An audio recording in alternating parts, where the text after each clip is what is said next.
नमस्कार, ये आकाशवाणी है। अभी आप सानू शर्मा से समाचार सुनेंगे।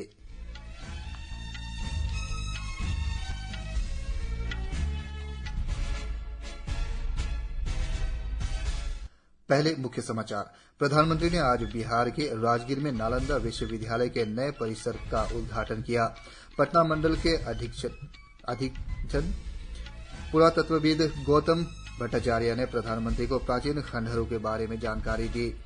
दिल्ली में जल संकट लगातार जारी है। राष्ट्रीय राजधानी में टैंकर से पानी के वितरण केंद्रों पर लोगों की लंबी कतारें लगी हुई है।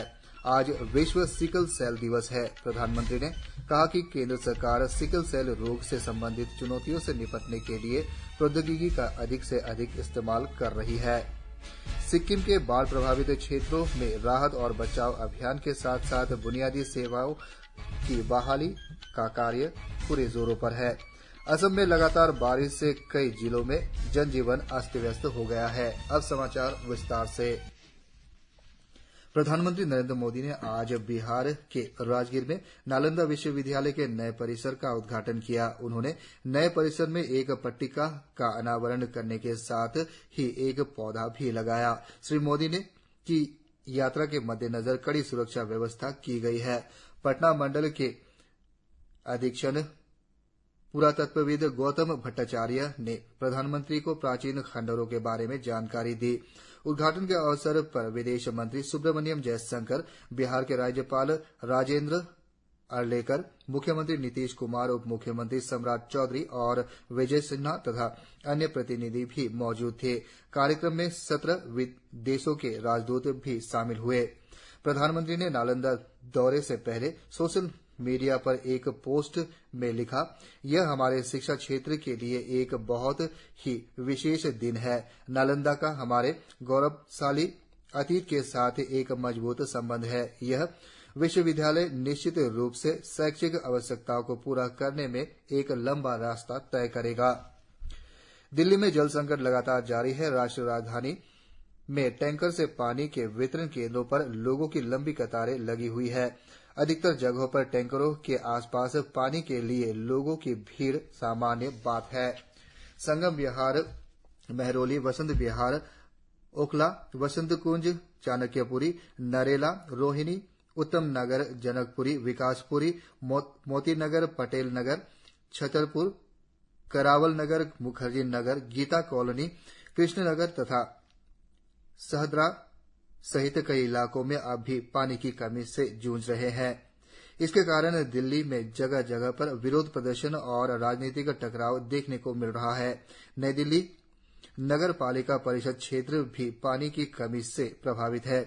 परिषद के अध्यक्ष सतीश उपाध्याय ने मीडिया से बात करते हुए दिल्ली सरकार पर टैंकर और टेंडर माफिया को बेचने तथा उस पर भ्रष्टाचार में लिप्त होने का आरोप लगाया है। उन्होंने लोगों और आवासीय कॉलोनी के संघों से पानी का विवेकपूर्ण इस्तेमाल करने की सलाह दी है।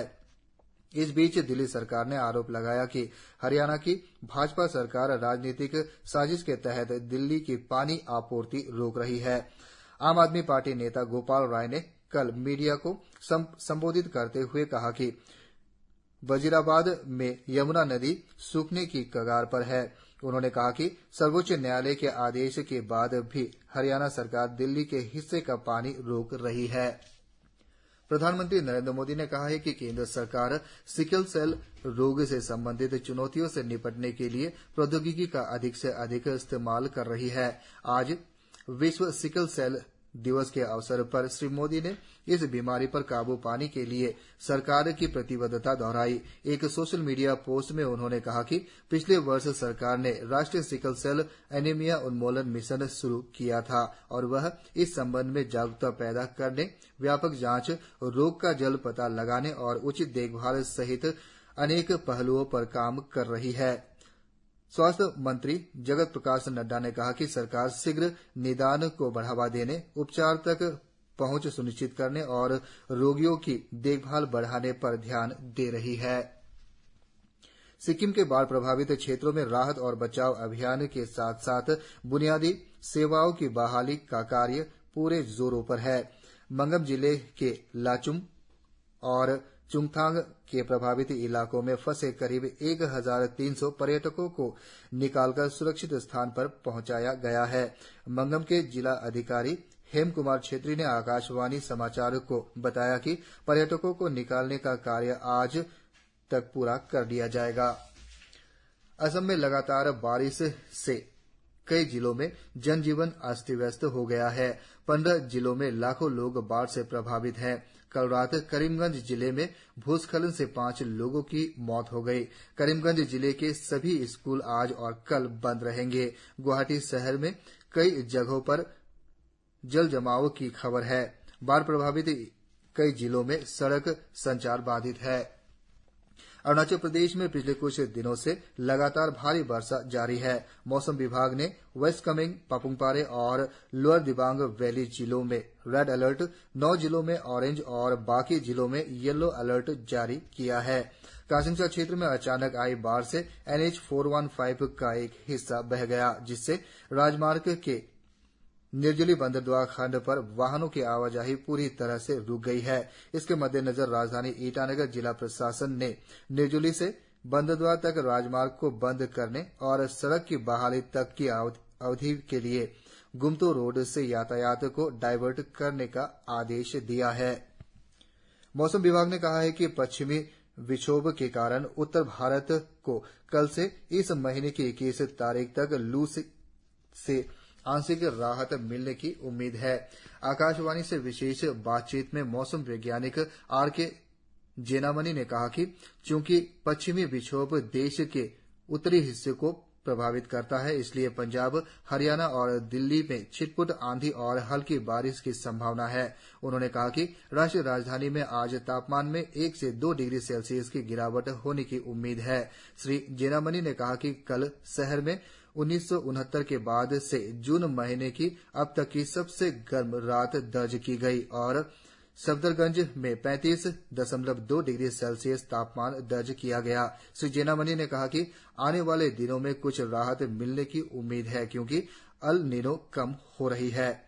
दक्षिण पश्चिम मानसून पर उन्होंने कहा कि अगले 5 दिन तक मानसून के मध्य और पूर्वी भारत में आगे बढ़ने की उम्मीद है।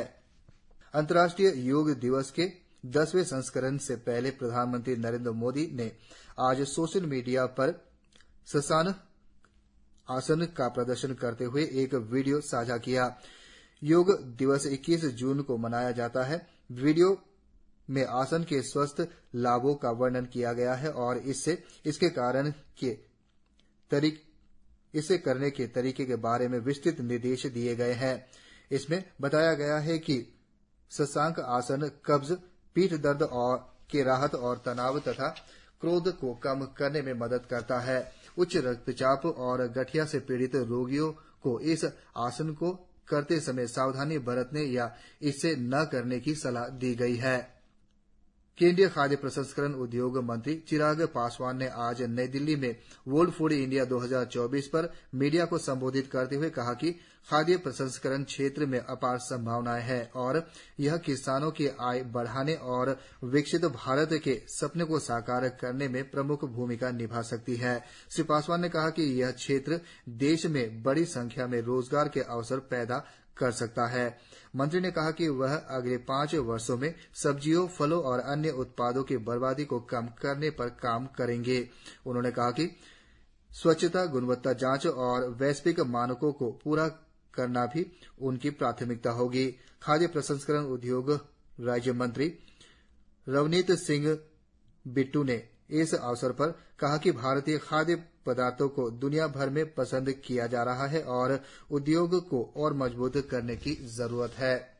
भीषण गर्मी और 50 डिग्री सेल्सियस से अधिक तापमान के कारण 550 से अधिक हज यात्रियों की मौत हो गई है। मिस्र में 320 तीर्थयात्रियों की मौत लू और संबंधित बीमारियों से हुई, जबकि जॉर्डन में राजनयिक सूत्रों ने 60 लोगों की मौत की पुष्टि की है। ये संख्या बढ़ने की उम्मीद है। इसी के साथ यह समाचार बुलेटिन समाप्त हुआ। नमस्कार।